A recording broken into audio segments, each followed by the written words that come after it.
This is the fastest way for Moscow to throw away its image as a global superpower. At 1200 hours in the Strait of Hormuz, a harsh electronic shriek cuts through the silence as the Russian frigate Stoiky makes an extremely dangerous move, closing to within 1,500 feet of the $13 billion USS Gerald R. Ford. Inside the Ford's Combat Information Center, every screen flashes red. Radar is being jammed. GPS signals have dropped into a full cyber blackout. Around the strike group, 50 Iranian fast attack boats move in like a swarm. If the carrier makes contact with Russian steel, the global energy market could go into chaos before the first shockwave spreads across the water. You are watching a turning point in a much larger confrontation, and the next tactical shift is about to change the entire picture. Because in the Strait of Hormuz, the real danger has not even revealed itself yet.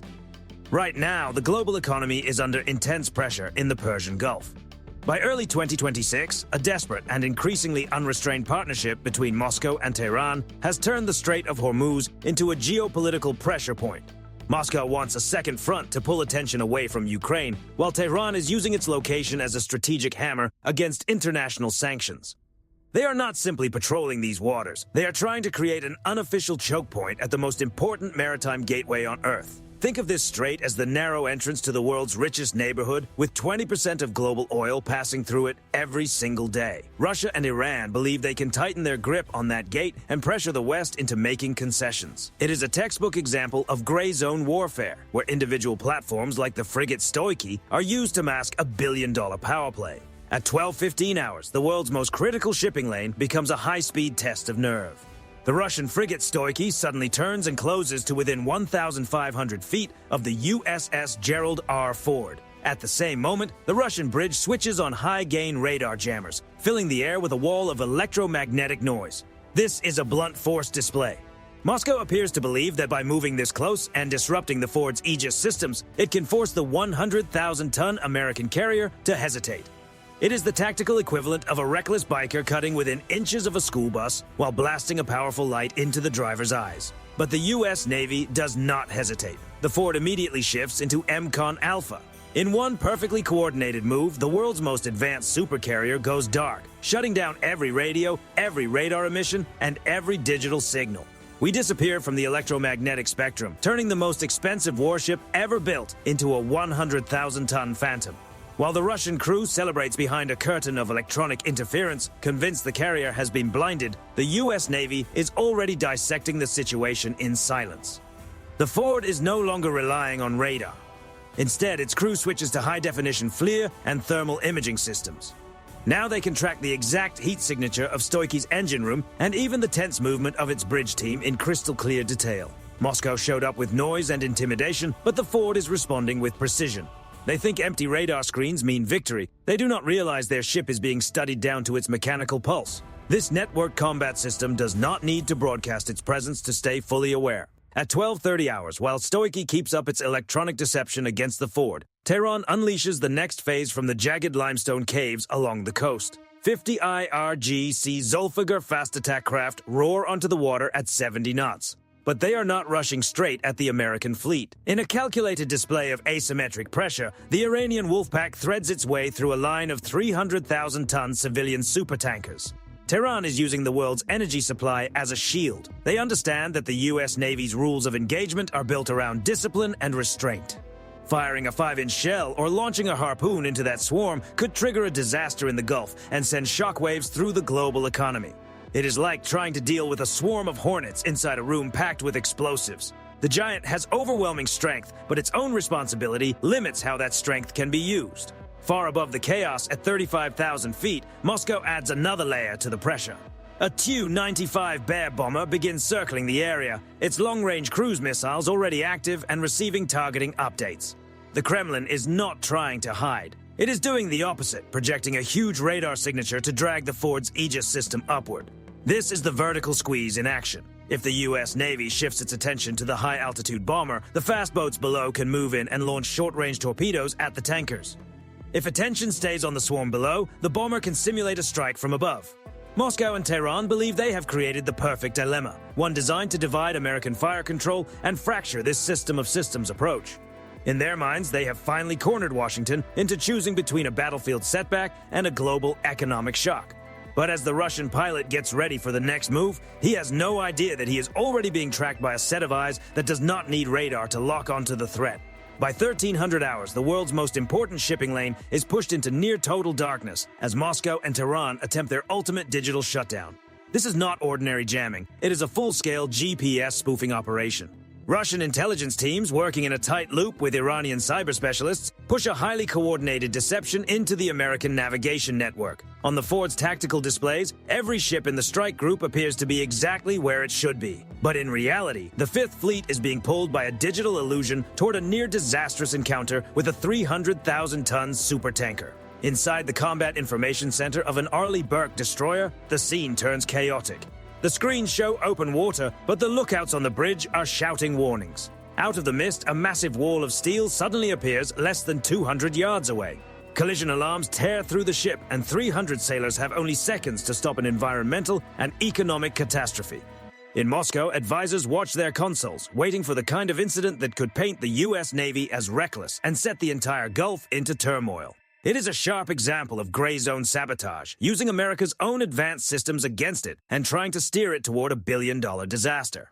But the U.S. Navy refuses to follow the enemy's script. While the GPS network is feeding false information, American sailors carry out a complete reset of their own navigation picture. They do not need satellites to understand where they are. They have inertial guidance. Using ring laser gyroscopes that measure the Earth's rotation and gravitational pull, the system cuts through the digital fog and bypasses the false feed entirely. The spoofed data is wiped out and the crew shifts to pure inertial navigation, a system that cannot be easily disrupted. The destroyer makes a violent emergency turn, its engines roaring as it clears the tanker by just 50 feet. Moscow brought a digital illusion into a contest governed by physics, and that lesson hits hard. You cannot fake the momentum of 9,000 tons of American steel. The giant did not stumble in the dark. It simply found another way to see through the deception.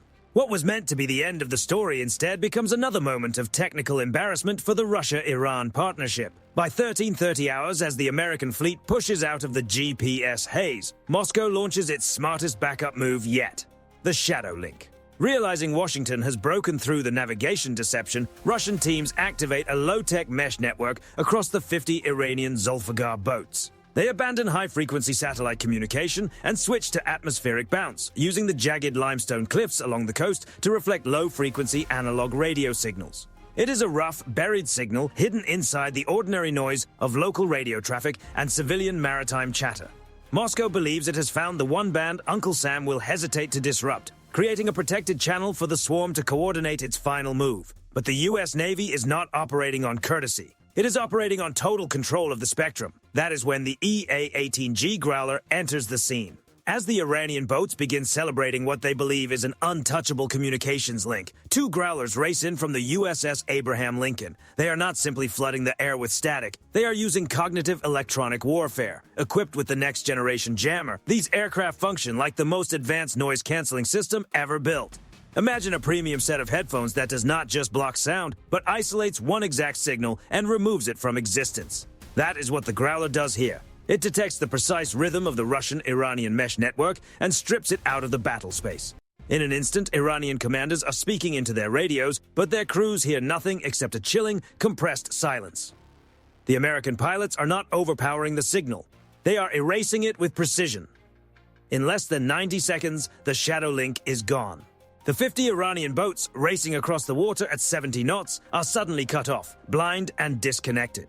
Without that shared coordination, the swarm begins to break apart, with vessels veering dangerously close to one another as the guiding voice disappears.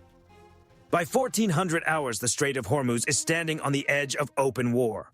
Washington has moved to DEFCON 2, and a final warning is now being transmitted across every open channel. Withdraw now or face overwhelming consequences.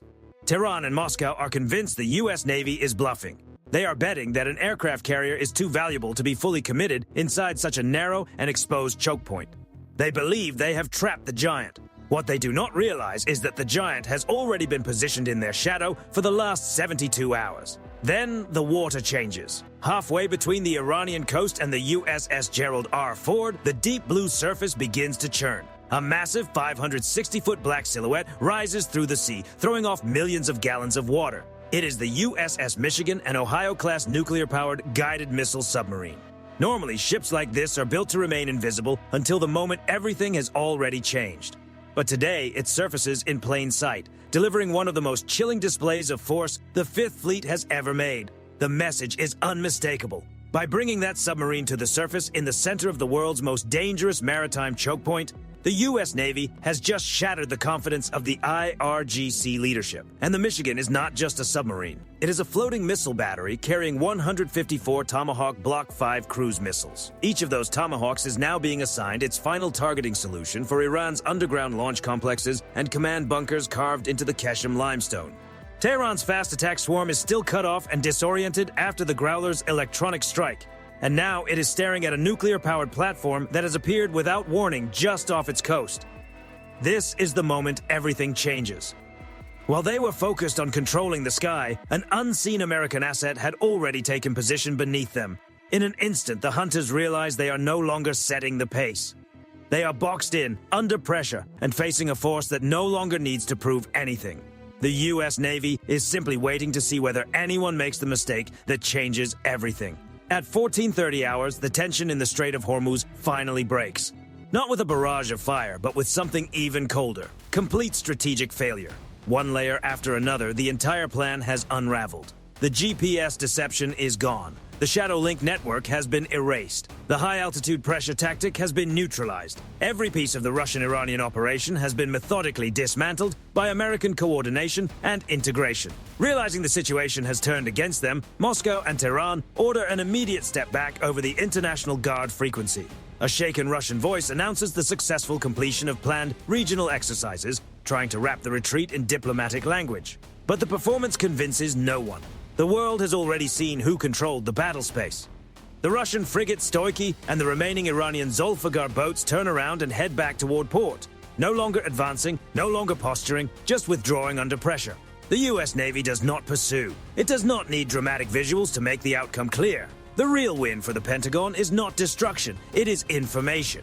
Over the course of this 180-minute standoff, Ford's sensor network captured an enormous library of data, recording frequency-hopping patterns from the newest Russian and Iranian systems, mapping radar behavior and collecting the mechanical signature of the entire coastal force. That intelligence is worth far more than a headline, and while this scenario is presented as a realistic fictional simulation built in the style of NATO's most advanced digital twin wargaming, the central lesson reflects the reality of modern conflict. In the 21st century, dominance is no longer just about firepower. It is about integration, timing, and data. The U.S. Navy does not train only against visible targets. It trains against systems, signals, and patterns. That cold, cloud-connected precision is not theory. It is the invisible barrier that protects global stability while America's rivals are still thinking in outdated terms. If you respect the quiet professionals who protect vital interests while most of the world is asleep, support the channel with a like and subscribe so you do not miss the next high-stakes story.